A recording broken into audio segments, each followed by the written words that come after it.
What's up, YouTube? Welcome to my channel. It's your girl Solange the Dancer. If you don't know me, you know me now. Y'all make sure you hit that like, comment, and subscribe because why not? If you're new here, hey, and if you're not new and you still not subscribed, what are you doing? Anyways, y'all, in today's video, as you can see by the title, y'all already know what we're about to talk about because I feel like this is a very important topic, and a lot of people ask me about how did my auditioning go when I first became a dancer. Now, if you scroll all the way down to my YouTube, down my YouTube videos 2 years ago is when I recorded my first day ever dancing, like ever. Like even when I go back and watch that, it's just like I look at it like, ew, like what was I doing? So I'm here to give y'all the tea, and I'm here to give y'all what I wish I known before I audition. I recommend practicing first. Now that means practicing like at least 2 weeks ahead of time, 2 weeks before you plan on actually going to the club. Practice walking in the hills, practice a few dance moves, a few floor work moves, a few pole moves. If you have a pole, you do not need to know how to do pole work. Let me exclamate that here. You do not need to know how to do pole work. I'm telling you, I didn't know how to do pole work when I was a baby dancer, and I was trying so hard to learn it, and I didn't even need to know how to do pole work before I went to the club. Like I went to the club, tried to act like I knew how to do pole work, and I just looked a fool. So I'm telling you now, you do not need to know how to do pole work in order to get into a club. Now I will say you do need to have confidence. You need to be comfortable walking in the hills. Like don't walk in the hills and make it look like your feet hurt. Don't walk in the hills acting like you stumbling. Like walk confidently. Like actually practice walking in your heels before you go to the club. Practice being confident. Like look at yourself in the mirror, twerk a little bit at home, like do all that stuff in your room or whatever you need to do before you go to the club, because I'm telling you, it's some people that just go there when you can tell they did not practice before they got to the club and they just look a mess. So I don't want to set y'all up like that. So like I said, y'all, make sure you practice ahead of time. When it comes to finding a club, now what I did personally, every club that I've ever danced at, I went to the club as a customer first. I don't think I did that in Baltimore. I think I just went there and we just tried it out. But when I first was dancing, I would go to the club first and feel the vibe. Like I would see how the other dancers dance, how they look, if they look like me, like around me, you know, the vibe of the club. Like, is it mostly white people? Is it mostly black dancers or white dancers? Is the customers tipping? Like what kind of night is it like? And before I auditioned at my first club, I did go there as a customer. They did not let me in because I was not over 21. So the security guard let me stand at the door, and I just watched from the door, and I was like, okay, this looks like something that I will be comfortable doing. I check the scenery out. I make sure that the security is on deck, like they're really checking people. And things like that. Like all that plays a part. Once you go to the club, you need to look at the security. Is security checking? Is it ran down? Like does it look dirty? Like the club in general. Like you need, when you go as a customer and you try to find a different club that fits you the best, that gives you the better vibe, it's like you gotta look at all that, okay? Look at the dancers. Do the dancers look how you want to portray yourself? At the club I work at in Oasis, I love Oasis because all the girls there are pretty. A lot of them aren't actually pretty. A lot of them have good vibes. Like that club is somewhere I love working because I feel like I fit in more compared to Lust. Lust has a lot of thicker girls, a lot of out of town girls, a lot of girls that beat their face, and you know, I don't do makeup. They have a lot of like, I've had my personal experience, a lot of ruder girls. Like the vibe there, the security guards, like just everything at Lust. Me personally, I do not like Lust. I like Norma's. Norma's was cool, but yeah, Oasis to me just fits me the best, which is why I still work there and I'm comfortable working there. But anyways, yeah, so when it comes to finding a club, you want to just really scope out the scene, see if this is somewhere that fits you, or is it your vibe or it's not your vibe. Finding an outfit, y'all, I cannot stress this enough. Please don't walk in a club with no lingerie. Please, like, don't go to Victoria's Secret and go get a Victoria's Secret bra, Victoria's Secret thong, please don't do that, because it screams baby dancer. Like, you already gonna give baby dancer when you're on stage, but I would not wear anything that just screams baby dancer from literally before you even get on stage. You know what I'm saying? Me personally, a lot of my outfits were custom made when I was a baby dancer, because I had a lady come in the club and actually sell her outfits. But on my first day, I did get my outfits from Etsy and Amazon. Now, do I recommend that? No. What I recommend is going to your local adult store, because they do have like really cute dancer outfits. So that's what I would say to do. I would not recommend going on Etsy or Amazon, because like some of those outfits just give cheap. It just gives cheap. So I wouldn't recommend going to go get your outfits from Amazon or Etsy. Like, no. I now personally, I get my outfits custom made, or I buy them from the store that's right next to my club. You can get them from your local adult store, or when you're in the club, like someone may, you know, give you outfit. But if you're auditioning, and I would say just don't go cheap, y'all. And that's another thing when it comes to the heels. Do not wear no church heels. I know a lot of people say, oh, don't get anything expensive because you don't know if you're gonna dance in it, or like if you're gonna really dance that long or whatever. But the church heels, baby, is a no.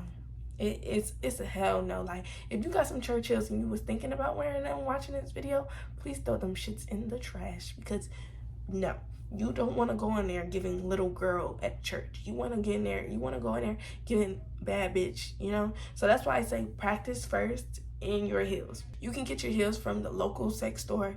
You can get them from Amazon. I got mine from my local sex store, but the brand is called Pleasers. Pleasers brand. It comes in like a red box with a black top.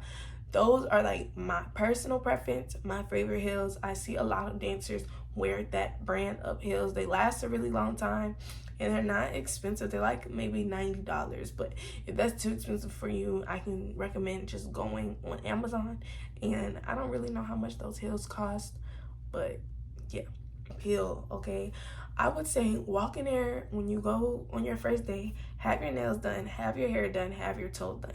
That is one thing I did not play about on my first day. I also had my makeup done on my first day. So if you go watch that vlog, go watch my baby dancing vlog day 1. I did have my makeup done, but like I think the rest of those days I did not wear makeup, because I don't wear makeup. I do the lashes. I just did my lash clusters and lip gloss, and that's it. I don't do anything on my skin. I don't do eyeshadow. One, because I don't have time for that. Like, if I'm dancing every day, to beat my face every single day, and then the one day that I don't wear makeup, everybody looking at you like, I don't want that. Like, I go in there with my natural face sometimes. Sometimes I don't even wear lashes. It just depends on how I'm feeling. But on your first day, you do need to go in there with your hair done, like fresh. Like, I'm not saying it needs to be no old behind 2-week-old install. You really need to go in there with your hair done, your nails done, and your feet, because everything, people gonna look at you. Your feet tells it all. If your feet are not done, I never, ever, ever worked with my feet not done. Well, also I'm a nail tech, so I guess that really doesn't count for me, but I never went without my feet done. Like, I feel like your feet, I would rather do my feet before I do my hands. I think it's very important as a new dancer to have your feet done, because that's what people are going to look at. If your feet not done, that tells a man everything he needs to know about a female. If your feet not done, I would say get your feet done, and your hair needs to be done. It's like first impressions. How do you expect to get in a club? First impressions are everything, and you don't even have your hair done. Like, literally. Customers, I will say, customers, do they pay attention to that? I don't know. Customers gonna tip anything. I ain't gonna lie. It's like sometimes I be coming in with my hair done, and I be seeing the bitches that don't even got their hair done, their nails or their toes, and they still get money. So I guess it just depends, but it doesn't matter. As an audition, you want to look top tier, because you want them to say yes. Now, I have seen girls get turned around at Oasis, like, and the club that I work at, I seen girls just walk off the stage mid audition because they felt like they weren't doing good. I've seen girls, even cute girls, not get it because they just look a mess, because they're not confident, you know, things like that. So you really want to be confident in your dancing. So in order to be confident, you got to have your hair, your nails and stuff, because as a girl, you feel more confident when all that stuff is done, you know. So when it comes to actually doing the audition and dancing, just don't think about it too hard, you know. Don't stress yourself out about oh, they're looking at this, they're looking at that. They just want to make sure that you can make the club look good. So if you can't even make the club look good, they're not going to hire you. So I was saying, be confident. Don't look at yourself too much in the mirror. That was my problem on my first day. My customer told me, my very first ever customer, I'm really cool with him to this day, 2 years later. He told me on my first day I was looking in the mirror so much. Like, I was not worried about nobody else. I was just staring at myself in the mirror. And really that becomes a problem because it's like, no, you really need to appeal to the customer. So look at the customer, you know, do a little eye contact and stuff. That may be hard on your first day. That's maybe have to be something that you have to get used to. I'm actually used to it now, but when I was a baby dancer, I wasn't. But now I'm telling you guys. So be confident. Don't stare at yourself in the mirror while you're walking around. Like, don't do that. Talk to people. Talk to customers. Let them know, you know, you're new. This is your first day. Like, because they're going to be able to tell anyway. So just be honest. Say, yeah, I'm new to this. And, you know, just have a normal conversation with them. Like, once you get off stage and once you make the audition. Now, I know at Oasis, you have to audition to 3 songs. And they're gonna look at you for 3 songs. Basically, you cannot get off stage unless, if you get off stage, I mean, your audition just over with. Or if you dance good enough and they just be like, okay, go ahead and get off. Me, I think I only had to do 2 songs because they were just like, okay, you're good, boom. My sister had to do 3 songs because she was like brand new, like brand new, but she still got in the club and she just ain't never come back. But at Oasis, it is a 3-song audition.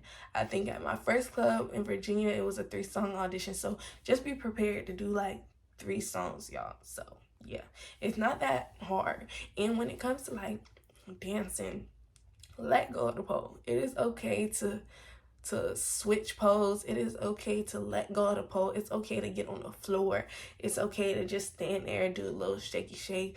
Don't overdo it. Don't overthink it. Don't dance too hard. Don't try to dance too fast. Like, be on beat and be confident. Like, a lot of people can tell a dancer's new depending on how fast she's dancing. Like, if she's dancing super duper fast, like sweating her wig off and stuff, that just gives baby dancers. So don't do that. You don't want to be one of those, okay? Be in control of your body and don't allow anyone to make you nervous while you're on stage. If people are not tipping you, it is okay, because the next time you come back, you're going to get tipped. Like, don't think about, oh, no one tipped me, this isn't for me on my first day. Like, don't think about it like that, okay? I think I made $100 maybe on my first day, or maybe 87 or something like that. I don't really remember, but if you go back and watch my day 1 vlog, it tells you everything like that. But yeah, this video is already going to be like 13 minutes, maybe 14 minutes long. So yeah, make sure you watch my other video. I literally just recorded it. So if y'all like, why she got the same clothes, the same hair, same area, things like that, I literally just recorded how to gain confidence as a dancer, dealing with your judgmental parents and things like that in the other video. This video is probably going to come out after. So yeah, y'all, if you want me to talk about anything else, just let me know in the comments, okay? Like I said, I'm Solange. I've been dancing for 2 years now. And yeah, we're on a journey to 3K. So make sure you hit that subscribe button, y'all. Bye.